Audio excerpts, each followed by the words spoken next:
You're listening to Workplace Perspective, an employment law podcast presented by Sapphire Legal. Workplace Perspective is a regular podcast series for employers and employees focusing on education, training, and the law to help organizations of all sizes develop and maintain successful workplace relationships. The opinions expressed by guests on Workplace Perspective do not necessarily reflect those of Sapphire Legal or its attorneys and should not be considered legal advice. And now, here's your host, founder and principal attorney at Sapphire Legal, Teresa McQueen. Thank you, James, and welcome everyone to Workplace Perspective, where we are striving to raise the bar at workplaces everywhere. Today, we're talking with Albert Eloyan, CEO of Surprise HR, about employee engagement in the modern workforce. A lot has changed, apparently, as far as employee expectations when it comes to employer-initiated efforts to engage. And so, with a view toward all things modern, we'll be taking a closer look at this really interesting topic. It's going to be a great show. Don't go away. We'll be right back. The opinions expressed by guests on Workplace Perspective do not necessarily reflect those of Sapphire Legal or its attorneys and should not be considered legal advice. You're listening to Workplace Perspective, an employment law podcast presented by Sapphire Legal. Welcome back to our listeners, and welcome to Workplace Perspective, Albert Eloyan. Thanks, Teresa. It's great to be here. We're happy to have you. So before we start, why don't you tell our listeners just a little bit about what you do and maybe a little bit about Surprise HR? Yeah, sure. I'm the CEO of Surprise HR, a software company from San Francisco. And what we've built is a turnkey SaaS platform that helps companies most effectively celebrate their values, wins, and their people. In general, our mission at the company is to emotionally connect people to the organizations that they serve. And we do this by leveraging some really interesting behavioral economics research out of Stanford. All right. Well, we're going to delve into all of that. I'm super excited. I think that really a lot, I think, has changed when it comes to employee engagement. And I got a lot out of that from what I see from my own law practice, a real disconnect a lot of times between, what employers see as effective engagement versus employee perceptions of those efforts. But before we go too far down the line with employee engagement, why don't you just give us a brief overview of what we mean when we talk about that so we're all kind of on the same page? Sure. Typically when you ask this question, about employee engagement, you try to define this. There's a pretty wide, I would say, dynamic range of answers you'll get. Most of them will revolve around things like metrics and long annual surveys and how people answer those contrived Likert scales on those surveys. We like to think about the employee experience and employee engagement on, a more macro level. And what I mean by that is, if you think about it, the modern company is really a fascinating phenomenon. Complex, profoundly layered, collective of people who have come together to advance a common cause. And when you have that many people, that creates its own little microcosm. You end up having your own culture, traditions, and values. So if you look at the company's mission and all the principles that govern the interactions amongst people, not just leadership, but all employees, that's where engagement, we think, really matters. So to us, if you can measure people's buy-in into the vision and adherence to those values and principles and really understand the level of immersion of each individual actor within that broader kind of tapestry of the organization, that's the employee experience and true employee engagement. And I think this is more true today than it has ever been because employees today with our generation are much more engaged and much more inquisitive when it comes to why are they working at this particular company. Well, we've been talking to a lot of people about millennials and the younger generations coming up in the workforce, and I think it's interesting because it is changing that dynamic, and I think that's really exciting. And it does apply just across the board to everything, and especially employee engagement. This idea that, employee engagement was, I'm just not sure it was the same terms. Employee engagement when I was coming up in a corporate environment was more like, company picnics next week. Right. We're really happy to see you if you're there. If you're not there, meh. Yeah. So I think, but It's interesting because of, the broad generational spectrum that we have in the workplace now. I think that we are starting to see this. Some say it's a struggle. In other aspects, I think it's a great potential for growth. A couple shows ago, we talked about the upcoming the incoming generations as being the little canaries in the coal mine to start sort of heralding some of this change that we're seeing, which I think is great. So tell us all a little bit about what you're seeing organizations struggle with the most when it comes to employee engagement. Yeah, totally. And a little bit to unpack what you said there. First of all, exactly right. Like the company mandated fun hours. It's so interesting how over time that's become so polarizing. I think some people still like that, and then some other people just really consider this to be an intrusion on their work. And we think that any sort of activities like that just have to happen organically. It can never be bottoms up. It has to be grassroots. And you're right. I think that the dynamics and what people value change over time, and companies have to adapt. And in general, I think this is a really interesting subject. The tools that people leaders have at their disposal to engage their people, and more narrowly even to engender culture of gratitude and innovation at their companies. It has to evolve to be effective, from generation to generation, because overall culture itself, which we're all part of, is a fluid, continuously evolving entity. For example, we've observed kind of over the last couple of years is this tectonic shift away from a central governance, this authority-based leadership paradigm, to something that's much more crowdsourced, much more inclusive, and much more transparent. Yet, at the same time, the tools, the software hasn't really seen any meaningful innovation, or even the approach with the parties hasn't seen any meaningful innovation or disruption since like the 90s, if not earlier, when they invented giving people Rolex watches and plaques and a United Sky Mall style catalog of trinkets to recognize. I think, I'm having flashbacks is why I'm laughing. I'm totally, so many people start laughing at that point. With our generation, with the changing of the guard, I don't think that's going to fly any longer. So, our goal is really to build, the world's first serious contender to the traditional way companies engage with their people, to really finally consumerize this really ossified enterprise space with a breath of fresh air, with software and experiences that are really engaging and inspire people to use them. Because, again, I think that the generational differences are really important here, not to leave anyone out, but when you talk about millennials and Gen Z, they grew up, they were born with this high velocity, high dopamine experience. I think it's important for companies to keep up. Well, I think, so I think an answer kind of to that, what you see them struggling with, it sounds like the integration of tech, and I want to talk more about that because I think that's a huge factor. It's really interesting when you talk about, organized fun, and it's making me think, and I shared with you an experience that I had as a young professional in the corporate world about, I worked for a very large company, and each new person that came in, they do this great new program on employee engagement, and none of us really connected with it. But it's funny because it's not a matter of money, is it?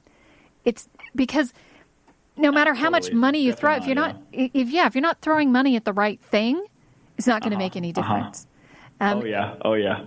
And I like what you said about, looking forward. I think that it is this concept of, if we had been a little bit more mindful about these things, I think that the corporate cultures would have grown as each generation came in, if there were adjustments made for each generation. But the workforce is never developed like that. It's always been about what the status quo is.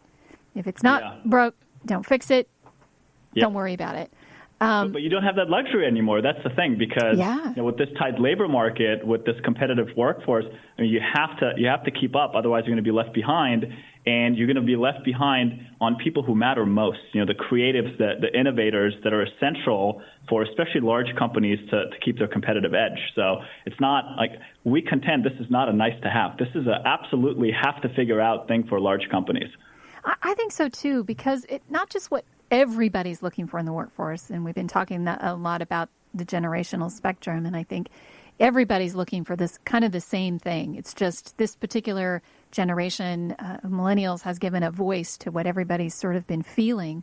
And a lot of people are getting behind it. But how are you seeing that? What ways are you experiencing from what you've seen on how this failure to integrate technology has sort of failed everyone? As just a starting point, because I really want to get into that topic, but I think it's good to know, just from a base level, what have you seen as some of the more marked failures along that spectrum? Yeah, well, there's so much to cover here, Teresa. There's a few things specifically that come to mind vis-a-vis generational differences, and I think this addresses also what you just said earlier about the intentionality of recognizing people and intentionality of engaging with people. For us, one of the things that we do is we help companies provide experiences as a form of recognition, as opposed to just the trinkets that I mentioned earlier. And it was such an interesting problem that we had to solve, and that we observed a lot of companies are struggling with. Millennials and Gen Z, they're first and foremost thrill seekers. Again, they grew up in this high dopamine, high velocity world of social media, so they have very high cognitive baselines for excitement that far surpass that of their parents in previous generations. They are beneficiaries of a booming economy and an open, interconnected world where many experiences that used to be far beyond any reach are now at their fingertips. And in this new landscape of high expectations, crafting intentional recognition and intentional engagement that's commensurately impactful can be really challenging, even for the more tenured people leaders and organizations that have a lot of resources. We always ask ourselves, how do we get people to really push themselves out of their comfort zone, to experience something new and hyper visceral. There's this really interesting book. It's called Ecstasis, but by this author Stephen Kotler. He's a psychologist, I believe, and he says that the new generation really craves those extraordinary and unforgettable states of consciousness. And we've tried to cater to that by, sending people to anything from just skydiving to volcano boarding to zorbing. Oh, good gracious! Yeah, exactly. You should say this to a lot of HR leaders. They'll be like, I have no idea. I don't want to deal with this. And I think technology is ultimately the answer that'll empower and enable large companies to do this at scale and make sure that all of their employees are addressed and their needs are addressed and they're excited about it. They have higher thresholds for what it means to be engaged and immersed in their work, and I think technology is going to be a big enabler. It's really interesting. As you're talking, I'm thinking, so the dreaded thing was always ropes courses. You know what ropes courses are? You ever heard of that? So ropes courses used to be these things for executives where first it was executives, then it was team building exercises. And they would take you out in the woods and, make you find your way back or, scale climb something, walk across a narrow it was terrifying stuff. And a massive liability headache, I'm sure. Oh, I know. Yeah, we won't get into the lawyer part of it, but it was just, it struck fear in everybody because, and that's an interesting idea when it comes to these things you're talking about, the more outgoing and athletic and all these things. And all I could think of was like, oh my gosh, how do you deal with not just generationally, but taste-wise or fear-wise, because one of the ropes course things. So my Mr. Husband, when it happened to him, they made them do something that they had to climb this really tall thing. He's terrified of heights. Yeah. So how do you sort of manage that across that? Yeah, that's not even generational. I mean, that could be anybody could have those sorts of things. That's universal. You have to, and that's so that turned out to be much trickier than meets the eye from like an engineering and AI perspective. Matching each employee with the perfect kind of experience as opposed to a generic and forgettable gift. So some people prefer this, other people that. Different people have different tastes. And, again, that's easy to handle when you have fewer than 100 people. You can probably just walk around the office and ask people, hey, are you scared of heights? Right. It becomes a completely different beast when you have a massive org like, the Microsofts of the world. I mean, it's a whole country if you think about it. Yeah. So, we built this, AI-based kind of core fulfillment engine. We dubbed it Amelie. And her job is, we ask employees who are on the platform a series of questions and have them complete some engaging games so that we can learn their preferences over time. So, from an algorithmic perspective, without getting too technical, it basically becomes a variation of the stable matching problem. And it's interesting over a large population and with a high feedback and response rate, those sort of probabilistic AIs can really learn and become very accurate in their predictions. And I think eventually this is going to allow us to deliver, actually memorable and impactful real-life experiences at scale for all employees who receive it, and everyone will be served. The person who has a fear of heights will be served, and they'll get maybe a relaxing spa day. I want the watch. Right. Is that my option? I want the watch. So everybody will be happy, but it's certainly a challenge, and yeah, it's interesting that you bring that up. Well, tell me a little bit more about the AI aspect of it. We have some shows coming up, but we're going to be transitioning and talking a lot about AI in the workplace. So tell me a little bit more about how you're using that to accomplish your goals or the goals that your clients are hiring you to accomplish. Yeah, so I think what AI is really good at, and again, AI is such a blanket term, and it's overused, misused in so many ways. So I'll close up the aperture a little more toward what we know well, and specifically as it pertains to employee engagement. And I think that'll be an interesting conversation in and of itself, because AI can be applied to anything from recruiting all the way to benefits and high-level analysis. But I'll talk about how we use it to match up people with recognition that's intentional, without having to waste hundreds of man hours. But then also we use a similar principle to surface like those workforce insights to leadership from an employee engagement standpoint that allows them to make better, more informed people decisions. I think that technology is still in its ascendancy, and we have some really exciting products in the work about it. So here's how we think about it. There's constantly events that happen throughout the day in different companies, and a lot of those events gather data. For example, for us, spot recognition is a very popular feature, or not just for us in general. I think this is one of the strongest ways that employees recognize each other. Like the one thing that has muscle memory already built up is people saying thanks to one another when somebody does extraordinary work. Mm-hmm. And what we do is we piggyback off of that experience, and every time somebody gets a little note and a little thanks and a little surprise, we gamify the experience in a way that allows us to ask people just a few questions, natively embedded into their experience that, over a large population can be pretty useful to people leaders. And here's just like a very narrow example of this. We'll have, a person play a little game. They'll reveal their prize. There's like confetti that falls all over the place. And then we'll ask them a question. We'll show two photos, and we'll say, hey, who's the most helpful person on the marketing team? Is it, Bob or is it Jody? And then we'll ask some other questions that are, irrelevant. And then we'll ask, another question, which is, of the below, which are one of our company's values? And we do this in a very engaging, high dopamine way from a product UX perspective, user experience perspective. I'm sure you and your listeners know this app called Tinder, where people swipe left and right on dating preferences.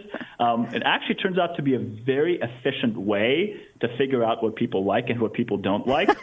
Because you can you can come from the whole universe of stuff to knowing pretty narrowly what drives people, and it helps us also answer questions eventually, or surface insights eventually to people leaders like, if this person was put into a management or leadership position, and not a lot of people seem to say that they're very helpful, is this a red flag? If we look over a large population when it comes to different teams and what our expectations are of them, can we draw some inferences that will allow us to make the right decisions about how we set strategy? I think that's where AI is going to be, really, it's going to be a game changer. It's really interesting. I'm fascinated by the AI aspect of all of the its impact on the workplace and all the facets you sort of brought out at the beginning.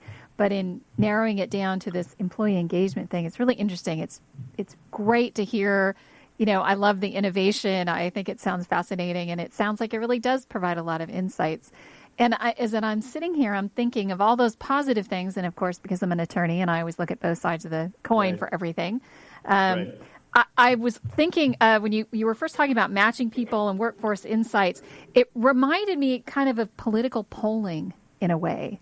So, and thank you, I believe it was Joseph Kennedy, but that era sort of heralded in this idea that, and it makes sense, right? Let's find out what the public wants, so we give the public what they want.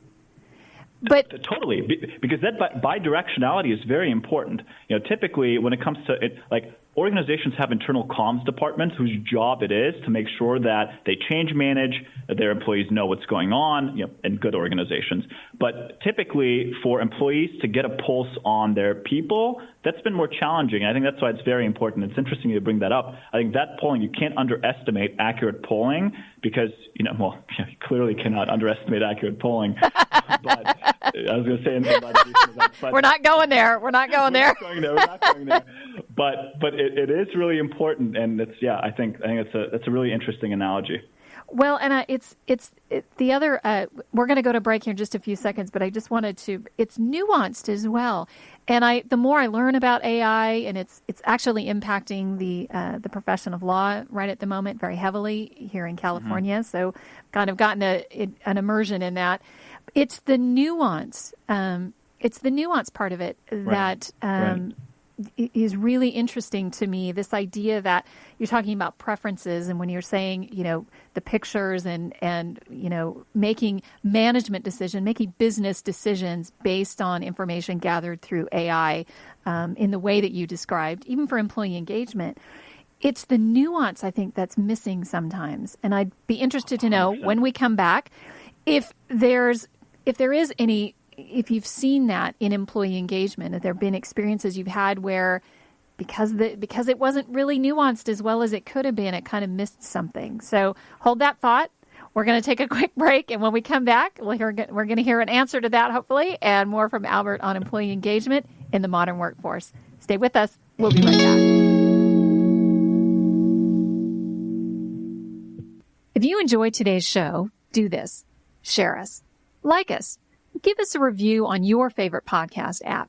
It sure means a lot to us, and it ensures that more people tune in and raise the bar at workplaces everywhere.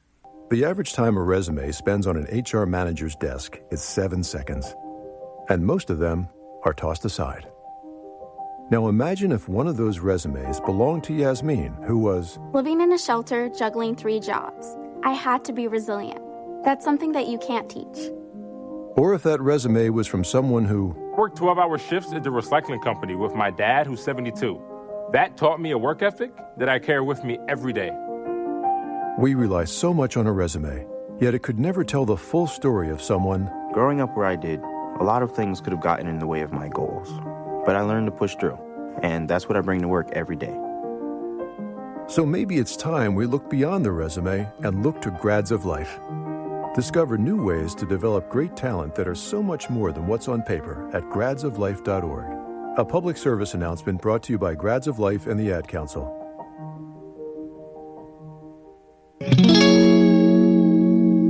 Welcome back, everyone. We're talking about employee engagement for the modern workforce with surprise HR CEO Albert Eloyan. So, Albert, I had ended on a question. Terrible thing to do when you're an attorney. Never take a break when you're and there's a question pending. But so, what do you think? What do you think? Have you experienced that issue with where nuance has been sort of lacking? Yeah, and I think the reason there's so much nuance so you said that data-driven decisions for companies. I mean, that's such an important thing, and I couldn't agree more. But it's been a lot of industries and a lot of decision-making processes have already improved with the advent of technology because data-driven decisions are much easier to make now. But historically, it's been more difficult to do that with people because whenever you deal with people, there's a lot of entropy in the system. There's a lot of uncertainty in the system because human beings are not often rational, and it's harder to make data-driven decisions like that. So absolutely nuance matters. And we've seen this in actually a few different ways.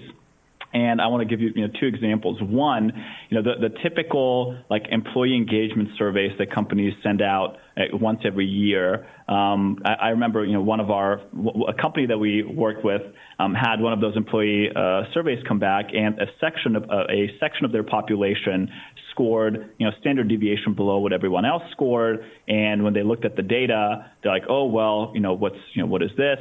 Why is this happening? They tried to get to the root cause. And they had totally missed it. Specifically, the way they're looking at this is which of their employees are most responsive when it comes to there being a need for a quick turnaround. It was a healthcare company, and this specific department did worse, and they assumed that it's because they're disengaged. It's because something's not going on there. The management must be faulty, and then it turned out that it was something as simple as the people there just didn't have the means of communication. They were doctors and nurses who didn't check their email as often, so they were just not answering the questions the right way, and it was a super technical reason why their scores were lower, but it wasn't captured because you can't just spin off a full project now to try to analyze things like this.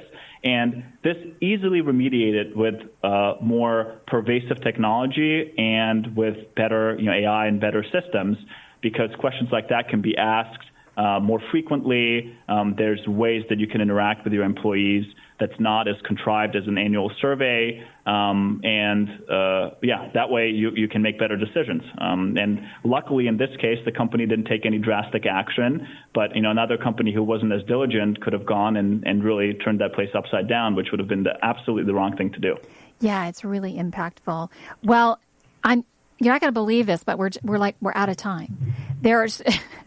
I really love this topic, and I really love talking to you about this, and we've got so much more that we didn't even cover. What I want to do is I want to give you an opportunity to give us some parting thoughts, some parting wisdom, and then maybe sometime down the road we can have you back and we can fill in more of the gaps. Yeah, sure. I think the big thing here is, and we covered a lot today, so I think this will leave the listeners with some good tidbits, but we always tell people, leaders, a few things that are important to focus on from an organizational standpoint. Focus on your why. Be authentic. I think this is super important. Employees will notice when you fake or contradict your stated values. So make sure that you are authentic in whatever philosophy that you have and impart it upon your people. And always celebrate. I think that's very important, and we can just never do enough of it. Celebration is core to human fulfillment. It's at the bottom we think it should be at the bottom of the Maslow hierarchy of needs. And from an organizational standpoint, always say thanks to your people, always celebrate and do it intentionally. And get some technology that will help you do that, because we know doing that at scale is difficult, but there are ways. I love it. Great advice. Thank you so much, Albert, for joining me today and giving me such great information and our listeners such wonderful insight into this really interesting area. Awesome. Thanks, Teresa. Thanks for having me. Thank you so much. If you want to learn more about our guest, you can find him on the web at surprisehr.com. That's surprisehr.com. You can also connect to Albert and Surprise HR via our website at sapphirelegal.com/podcast, clicking on episode 27. I want to also thank our listeners, my radio angels, James and the Knave at Night, Workplace Perspectives team extraordinaire, our engineer, Paul Roberts, our associate producer, Michelle Hardy, with music provided by the very talented Stephen Versaloni. Thank you all for joining us on Workplace Perspective, and until next time, keep raising the bar.